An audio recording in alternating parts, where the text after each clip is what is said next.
രാഖി, ജന്മഭൂമിയിൽ തുടങ്ങിയാലോ? അതെ, നമുക്ക് ആദ്യമേ തന്നെ ജന്മഭൂമിയിൽ നിന്ന് തന്നെ തുടങ്ങാം. ജന്മഭൂമിയുടെ ഒന്നാം പേജ് ഇന്നലെ സർസംഘചാലക് കേരളത്തിലെത്തിയ അല്ലെങ്കിൽ തിരുവനന്തപുരത്ത് നടത്തിയ പരിപാടിയുടെ വാർത്തയാണ് ഒന്നാം പേജിൽ ഗംഭീരമായി കൊടുത്തിരിക്കുന്നത്. അതിന്റെ വാർത്തയിലേക്ക് വന്നാൽ, കേന്ദ്ര സർക്കാർ മുനമ്പം ജനതയ്ക്കൊപ്പം വഖഫ് ബോർഡിന് നോട്ടീസ് എന്നുള്ള വാർത്ത ഏറെ പ്രാധാന്യത്തോടെ കൊടുത്തിട്ടുണ്ട്. വഖഫ് വിഷയത്തിൽ മുനമ്പം ജനതയ്ക്ക് വീണ്ടും പിന്തുണയും പ്രതീക്ഷയും പകർന്ന കേന്ദ്ര സർക്കാർ മുനമ്പത്തെ 404 ഏക്കർ ഭൂമി തങ്ങളുടേതാണെന്ന് അവകാശപ്പെട്ട വഖഫ് ബോർഡ് ഉമീദ് പോർട്ടൽ രജിസ്റ്റർ ചെയ്തിരുന്നു. വ്യക്തമായ രേഖകളില്ലാത്ത ഇക്കാര്യത്താൽ കേന്ദ്ര സർക്കാർ വഖഫ് ബോർഡിന് നോട്ടീസ് നൽകി. 5 ദിവസത്തിനകം വിശദീകരണം നൽകണം എന്നുള്ള വളരെ പ്രധാനപ്പെട്ട വാർത്ത ജന്മഭൂമി ഒന്നാം പേജിൽ നൽകിയിട്ടുണ്ട്. അതുപോലെ തന്നെ ലഫ്റ്റനന്റ് ജനറൽ ധീരജ് സേത്ത് കരസേനാ മേധാവിയായി ചുമതലയേറ്റ വാർത്തയും ഒന്നാം പേജിൽ തന്നെ ജന്മഭൂമി കൊടുത്തിട്ടുണ്ട്. ജന്മഭൂമിയുടെ ഉൾപേജിലേക്ക് വന്നാൽ, ബംഗ്ലാദേശികൾക്ക് ആധാർ അടക്കം ലഭ്യമാക്കുന്നത് ഭീകര സംഘടന എന്നുള്ള വാർത്ത. ഇത് ജനൻ ടിവിയും പത്തനംതിട്ടയിൽ നിന്ന് റിപ്പോർട്ട് ചെയ്ത വാർത്തയാണ്. ആ വാർത്ത ഇന്ന് ജന്മഭൂമിയിൽ നൽകിയിട്ടുണ്ട്. അതുപോലെ തന്നെ അനധികൃത ബംഗ്ലാദേശികളെ പുറത്താക്കണം എന്നുള്ള അതിനോട് ചേർന്നുള്ള ഹിന്ദു ഐക്യവേദിയുടെ ആവശ്യം, അതും ആ വാർത്തയ്ക്കൊപ്പം ജന്മഭൂമി വളരെ പ്രാധാന്യത്തോടു കൂടി നൽകിയിട്ടുണ്ട്. പിന്നെ മറ്റു പേജുകളിലേക്ക് വന്നാൽ, കൗൺസിലർ സുഗതനെ ജയിലിലാക്കിയതിന് പിന്നിൽ BJP നേതൃത്വത്തിലുള്ള കോർപ്പറേഷൻ ഭരണത്തെ അട്ടിമറിക്കാൻ ഇടത് വലത് മുന്നണികൾ നടത്തിയ ആസൂത്രിത നീക്കമാണ് എന്നുള്ള സുനിൽ തളിയൽ ബൈലൈനോടുകൂടി എഴുതിയ വാർത്ത 5 കോളം തലക്കെട്ടിൽ വളരെ പ്രാധാന്യത്തോടു കൂടി ജന്മഭൂമി ഉൾപേജിൽ നൽകിയിട്ടുണ്ട്. അപ്പോൾ അത്തരത്തിൽ വളരെ സമ്പുഷ്ടമാണ് ഇന്ന് ജന്മഭൂമി. അതുപോലെ തന്നെ സ്പോർട്സ് പേജിലേക്ക് വന്നാൽ, ലോകകപ്പ് വിശേഷങ്ങളൊക്കെ 2 പേജുകളിലായി വളരെ വിശദമായി ജന്മഭൂമിയിൽ കാണാൻ കഴിയും. വളരെ വേഗം നമുക്ക് മാതൃഭൂമിയിൽ എന്താണ് പ്രധാനപ്പെട്ട തലക്കെട്ട് എന്നുള്ളത് നോക്കിക്കഴിഞ്ഞാൽ, സ്വർണ്ണക്കൊള്ള കേസിലെ പ്രതിഭാഗം അഭിഭാഷകൻ സർക്കാരിന്റെ സ്പെഷ്യൽ പ്രോസിക്യൂട്ടർ നിയമനം വിവാദമായപ്പോൾ അഡ്വക്കേറ്റ് KB പ്രദീപിനെ രാജിവെപ്പിച്ചു.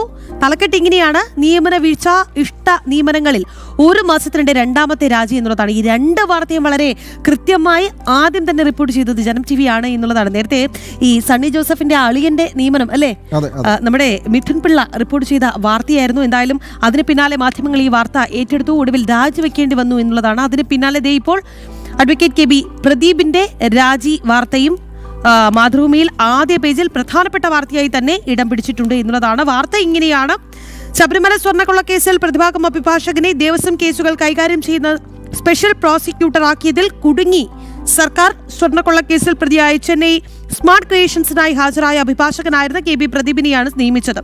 എന്തായാലും ഒടുവിൽ രാജിവെക്കേണ്ടി വന്നു. കേസ് അട്ടിമറിക്കാനുള്ള ആസൂത്രിത നീക്കം എന്നാണ് പ്രതിപക്ഷത്തിന്റെ വാദം. ഇതിന് പിന്നിൽ ആരാണ് എന്നുള്ളത് ഒരു ചോദ്യമായി തന്നെ അവർ ഒരു വാർത്തയായി തന്നെ സൈഡ് വാർത്തയായി നൽകിയിട്ടുണ്ട്. ഇത്തരത്തിൽ മുഖ്യമന്ത്രിയുടെ കീഴിലുള്ള നിയമവകുപ്പിന്റെ പരിശോധനയും അഡ്വക്കേറ്റ് ജനറലിന്റെ അംഗീകാരവും നേടിയാണ് നിയമന ഉത്തരവ് നൽകുക. സ്പെഷ്യൽ പ്രോസിക്യൂട്ടറുടെ നിയമനത്തിന് അഭിഭാഷകൻ എന്ന നിലയിൽ പ്രദീപിന്റെ പ്രവർത്തനം നിർബന്ധമായും പരിശോധിക്കപ്പെടേണ്ടതാണ്. എന്നിട്ടും ശബരിമല സ്വർണ്ണക്കൊള്ള കേസ് നടന്നുകൊണ്ടിരിക്കെ ദേവസ്വം ബോർഡിന്റെ ഭാഗമായി അദ്ദേഹത്തെ നിയമിച്ചതിലാണ് ദുരൂഹത എന്നുള്ളതാണ് ആ വാർത്തയിൽ പറഞ്ഞിരിക്കുന്നത്. എന്തായാലും ഇതാണ് പ്രധാനപ്പെട്ട മാതൃഭൂമിയിലെ വാർത്ത. ഇനി മറ്റൊരു പ്രധാനപ്പെട്ട വാർത്തയായി അവർ നൽകിയിരിക്കുന്നത്, അസമിൽ വ്യോമസേനാ വിമാനം തകർന്നു വീണ് 5 സൈനികർ മരിച്ച വാർത്ത. അത് വളരെ പ്രാധാന്യത്തോടുകൂടി തന്നെ നൽകിയിട്ടുണ്ട്. അന്വേഷണം പ്രഖ്യാപിച്ച് വ്യോമസേന squadron leader Prashant Singh, flight lieutenant Shubham Kumar, surgeon Jitendra Sharma, അഗ്നിവീറുകളായ ഖേറാം കുവാത്ത്, ഒപ്പം ഡാനിഷ് ആലം എന്നിവരാണ് മരിച്ചത് എന്നുള്ളതാണ് ആ വാർത്ത വളരെ സമഗ്രമായി. ഒപ്പം തന്നെ ആ ചിത്രം അസമിലെ ജോഹട്ട് വ്യോമതാവളത്തിൽ ശനിയാഴ്ച ലാൻഡിങ്ങിനിടെ തകർന്നു വീണ വ്യോമസേനയുടെ AN-32 യാത്രാ വിമാനത്തിന്റെ ചിത്രം നൽകിയിട്ടുമുണ്ട്. ഒപ്പം ഇനി നേരത്തെ നമ്മൾ ജന്മഭൂമിയിൽ കണ്ടതുപോലെ ലഫ്റ്റനന്റ് ജനറൽ ധീരജ് സേത്ത് കരസേനാ മേധാവി എന്നുള്ള അദ്ദേഹത്തിന്റെ നിയമനം സംബന്ധിച്ച വാർത്തയും നൽകിയിട്ടുണ്ട് ആദ്യ പേജിൽ തന്നെ. ഇനി ഉൾപേജുകളിലേക്ക് പോയി കഴിഞ്ഞാൽ, പ്രവാസി പെൻഷൻ ആദ്യം തന്നെ കുടിശ്ശിക എന്നുള്ളത് മൊഹീദ്ദീൻ ചാന്ദിന്റെ കോഴിക്കോട് നിന്നുള്ള റിപ്പോർട്ടാണ്. അത് മാതൃഭൂമി 7ാം പേജിൽ നൽകിയിട്ടുണ്ട്. കേരള പ്രവാസി ക്ഷേമ ബോർഡ് പ്രവാസികൾക്ക് നൽകുന്ന പെൻഷൻ പുതുതായി യോഗ്യത നേടുന്നവർക്ക് കിട്ടിത്തുടങ്ങാൻ വൈകുന്നു എന്നുള്ള പരാതിയുണ്ട്. ലഭിക്കുമ്പോൾ തന്നെ മുൻ മാസങ്ങളിലെ പെൻഷനുകൾ കുടിശ്ശികയാക്കി ഒരു മാസത്തെ പെൻഷനാണ് കിട്ടുന്നത്. അതായത് ഒരു മാസത്തെ പെൻഷൻ നൽകുമ്പോൾ മുൻ മാസങ്ങളിലെ തുകയെല്ലാം തന്നെ ഇങ്ങനെ കുടിശ്ശികയായി കെട്ടിക്കിടക്കുന്നു എന്നുള്ളതാണ്. അതായത് ഒരു മാസത്തെ പണം കിട്ടിയതുകൊണ്ട് അവർക്ക് യാതൊരു ഗുണവും ലഭിക്കുന്നില്ല എന്നുള്ളത് കൂടി ആ വാർത്തയിൽ ചൂണ്ടിക്കാട്ടിയിട്ടുണ്ട്. ഇനി മറ്റ് പേജുകളിലേക്ക് പോയി കഴിഞ്ഞാൽ ആരോഗ്യവകുപ്പ് ഡയറക്ടറെ മാറ്റിയതിലും വിവാദം എന്നുള്ളതാണ്. നമ്മുടെ സർക്കാർ അധികാരത്തിൽ ഏറിയിട്ട് ആഴ്ചകളെ ആയിട്ടുള്ളൂ. എന്തായാലും ഈ വിവാദ കൊടുങ്കാറ്റ് ആഞ്ഞടിക്കുന്നുണ്ട് എന്നുള്ളതാണ്.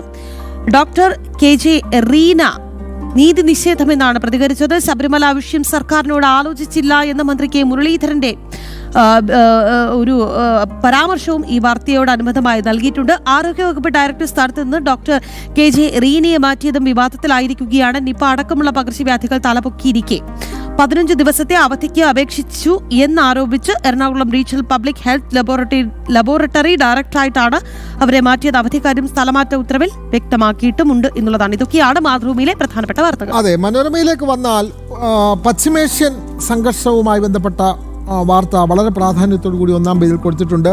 പ്രാഥമിക കരാർ ധാരണ, നമ്മൾ ഇന്ന് രാവിലെ ആ വാർത്ത ഏറെ പ്രാധാന്യത്തോടെ നൽകിയതാണ്. ഒരു കപ്പ് അകലം മാത്രം. സമാധാന കരാർ ഇന്ന് ഒപ്പിടുമെന്ന് ട്രംപ് പറഞ്ഞിട്ടുണ്ട്. തീയതി ഉറപ്പാക്കാതെ ഇറാൻ ഇക്കാര്യത്തിൽ തീയതി ഉറപ്പ് പറയുന്നില്ല. പക്ഷെ സമാധാന കരാർ ഇന്ന് ഒപ്പുവെക്കുമെന്ന് ട്രംപ് പറഞ്ഞിട്ടുള്ള വാർത്ത ആണ് മനോരമ ഒന്നാം പേജിൽ കൊടുത്തിട്ടുള്ളത്.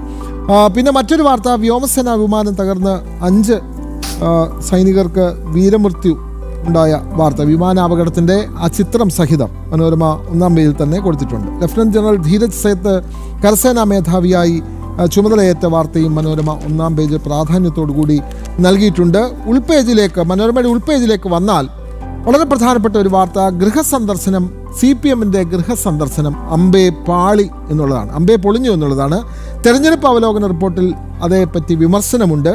ഏറ്റെടുക്കുന്ന സംഘടനാ ദൗത്യങ്ങളിൽ തുടർച്ചയായി പാളിച്ച CPMനുണ്ടാകുന്നു എന്നുള്ളതാണ്. അതോടൊപ്പം തന്നെ ഒരു ബോക്സ് വാർത്ത കൊടുത്തിട്ടുള്ളത്, നേതൃത്വത്തിൽ ഒരു മാറ്റവും ഉണ്ടാവില്ല എന്ന് ഗോവിന്ദൻ. തന്നെയും പിണറായിയെയും മാറ്റിക്കളയാം എന്നതെല്ലാം വെറും വ്യാമോഹം എന്ന് MV ഗോവിന്ദൻ പറഞ്ഞിട്ടുള്ള വാർത്ത വളരെ പ്രാധാന്യത്തോടെ മനോരമ നൽകുന്നു. മറ്റൊരു വാർത്ത, രാഹുലിൻ്റെ കെട്ടിപ്പിടിക്കൽ പരാമർശം.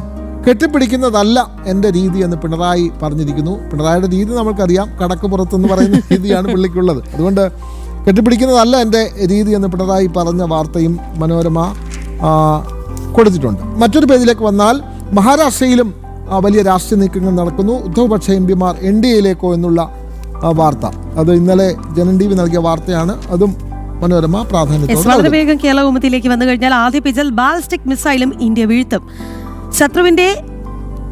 ശത്രുവിന്റെ ഏത് കരുത്തിനെയും ഭാരതം എങ്ങനെയാണ് നേരിടുന്നത് എന്നുള്ളത് വളരെ വിശദമായി തന്നെ ആ വാർത്തയിൽ ചൂണ്ടിക്കാട്ടിയിട്ടുണ്ട്. 5000 കിലോമീറ്റർ അകലെയുള്ള ആക്രമണവും തകർക്കും എന്നുള്ളതാണ് ആ വാർത്തയിൽ. മിസൈൽ പ്രതിരോധ സംവിധാന പരീക്ഷണത്തിന്റെ AI ദൃശ്യം ഉൾപ്പെടുത്തിക്കൊണ്ടുള്ള വാർത്തയിൽ പറഞ്ഞിരിക്കുന്നത്. ഇനി മറ്റ് പേജുകളിലേക്ക് വന്നു കഴിഞ്ഞാൽ വളരെ പ്രധാനപ്പെട്ട ഒരുപാട് വാർത്തകളുണ്ട്. അതിനൊപ്പം തെരുവു നായ്ക്കളെ കൊല്ലാൻ ഉത്തരവ് ഉടൻ.